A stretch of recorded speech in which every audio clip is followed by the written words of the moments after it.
But all of a sudden in May, it's like it has this breezy feel to it, and everybody's changing their attitude, and it's like, yeah, okay, let's just transition, let's do this. And here you receive the Death card, but the best thing about it is the clarification card is the Wheel of Fortune. The fates of fortune are on your side. And you have to take advantage of this auspicious time, because the window of opportunity will eventually close as the cycle of the wheel goes down. And up above in your sacrum, or pelvic, for awakening and arousing, you receive the Hierophant and the Queen of Cups. I'm going to discuss them together because they're very relevant. And since this is in the spiritual awakening category, the Hierophant is saying that, yeah, you're doing some soul searching. You're doing some spiritual searching. You're also searching for some truths.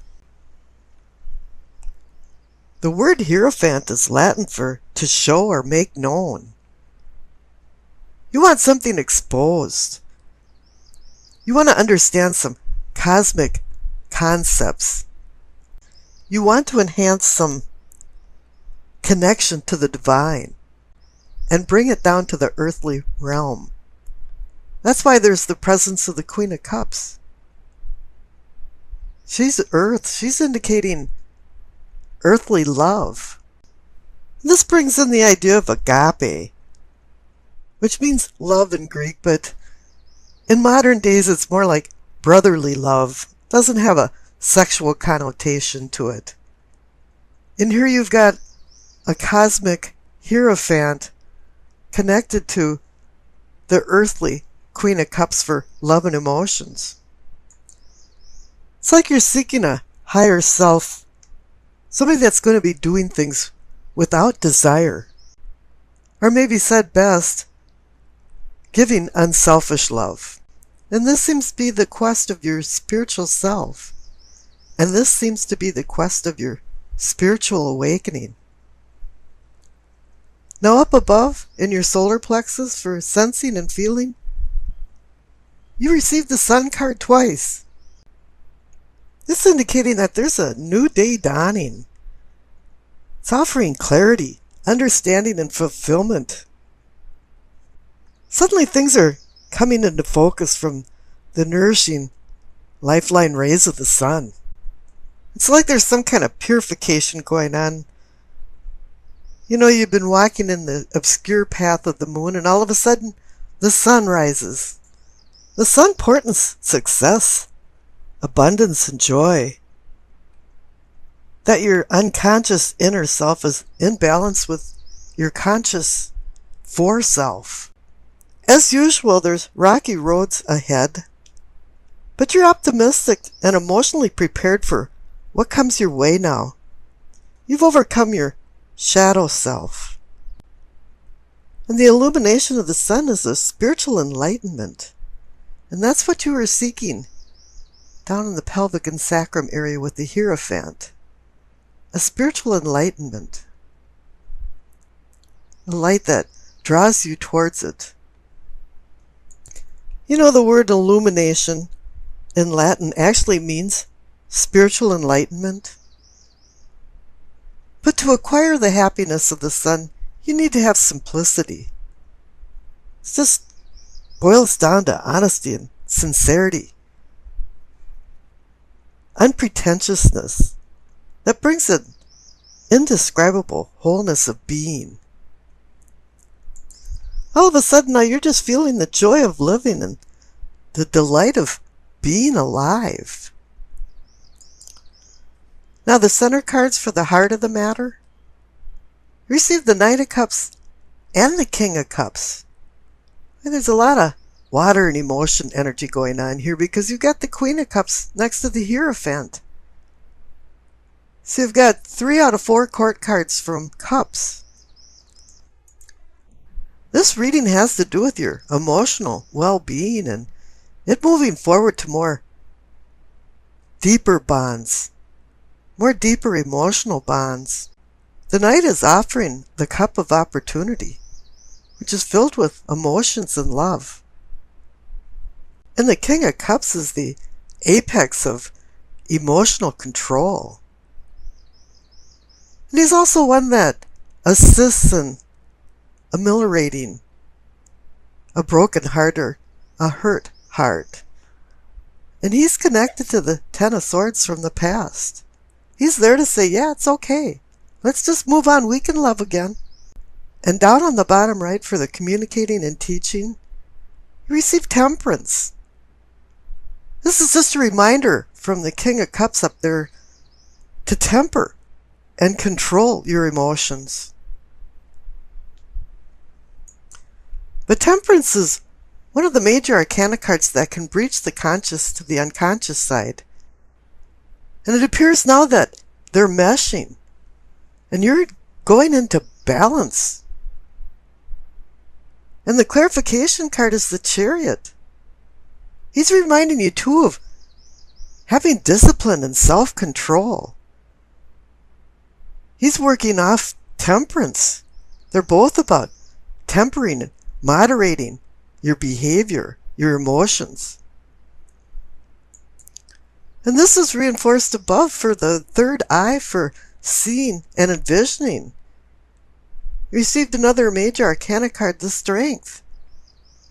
Yeah, it's saying to temper the beast inside you and identify the beasts inside other people that surround you. It's saying to have the strength to overcome your obstacles and divine courage to overcome fear, to find patience. And once you overcome fear, you acquire confidence. And the clarification card is the Nine of Cups. It's the Wish card.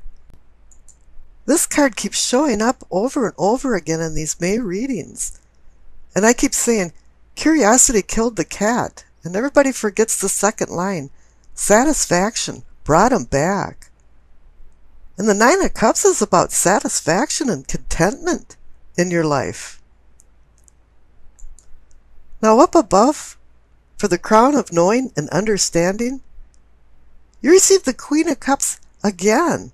So this is connected to the Hierophant and Queen of Cups down in your spiritual awakening.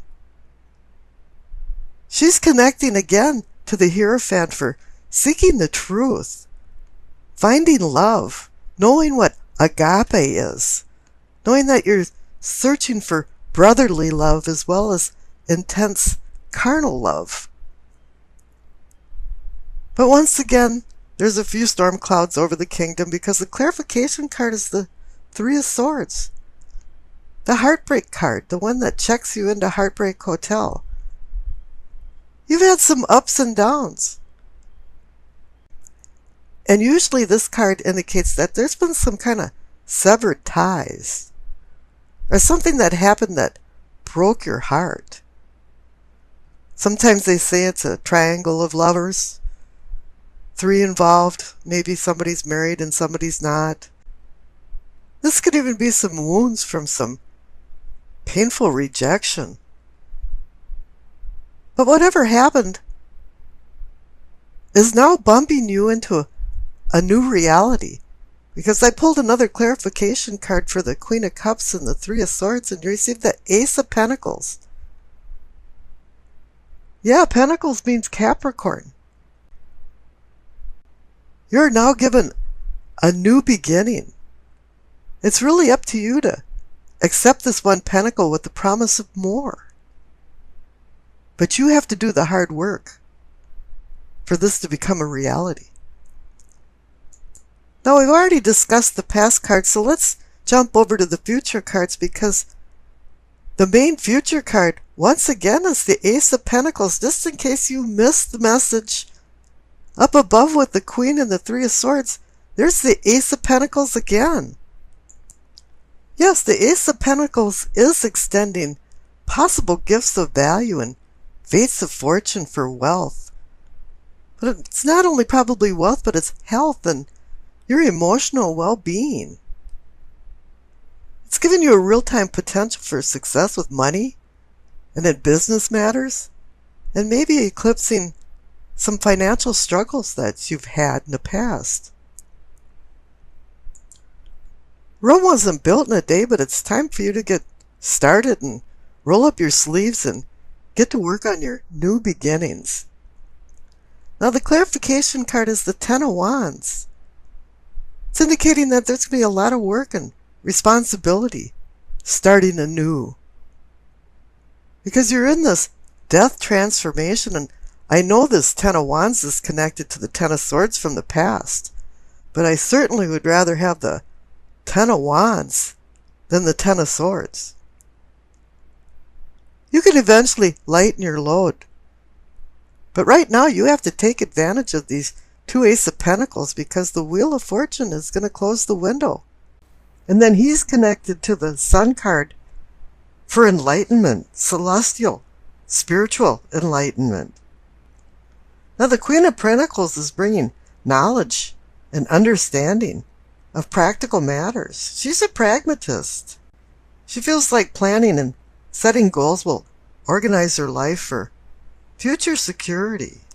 You know, she believes in rolling up her sleeves and doing hard work to acquire the goals that she achieves. And at the same time, she's teaching you to be reliable and emotionally mature. You know, the overall theme of this is that she's teaching you earthly reality and get a firm grip on reality. She's the grounding earthly force of having your feet planted directly on the ground. And then contrary to that, you have the Hanged Man, where he's hanging upside down, seeking enlightenment. And in the old legend, it's Odin, the god of war and poetry, seeking the mystic wisdom of the runes and secret magic letters. In the actual legend, it says that he died and came back to life. And basically, he sacrificed himself for this wisdom. So with this card, it actually does say there is some type of sacrifice involved in acquiring the wisdom that you seek. But it's not only wisdom that you seek, it's a rebirth, a spiritual rebirth. His lessons is to stop controlling the physical world around you. Quit trying to put a square peg in a round hole and let things go with the more natural flow. And once you acquire some of this wisdom, then you're going to start seeing things in a different light.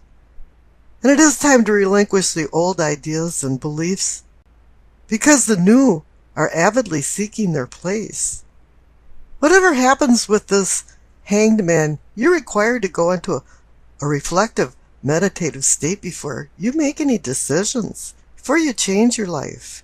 Make sure you know where you're at, and take the advice of the Queen of Pentacles and have a grip on your reality. Now the Sun card is a celestial purging. Now you're going for enlightenment. Illumination in Latin actually means enlightenment, spiritual enlightenment. A new day is dawning, and it's saying that you learned your lessons down at the Hangman, because now you do have understanding and even some personal fulfillment. Things are now in focus. You know, there's a miasma that dissipated, and you can see things with more clarity than you ever have before. This card portends success, abundance, joy. But there's one thing you have to do to acquire this abundance and joy, is to live a simple life. Freedom from complexities. Honesty, sincerity. Bring a wholeness and unity into your soul that you will acquire. With what you've learned from the earthly with the Queen of Pentacles, and to the wisdom that you acquired from the Hanged Man, is all put together into a spiritual new you, an awakening. At noontime, for 1 minute, the sun hangs in the sky where it casts no shadows, and there's no darkness. And it reminds you of the joy of being alive, the joy of living. So you've hit a superlative somewhere with these cards. Now I rolled the dice, and you received Aquarius, the South Node, and the 7th house. The north and south nodes are mathematical points that takes into account the relationships between the sun, moon, and the earth. The south nodes are gifts from your karmic past, accumulated spiritual life lessons, and is a place where you will pass no more. All eclipses occur near the lunar nodes where the moon's path crosses the sun's path in the sky.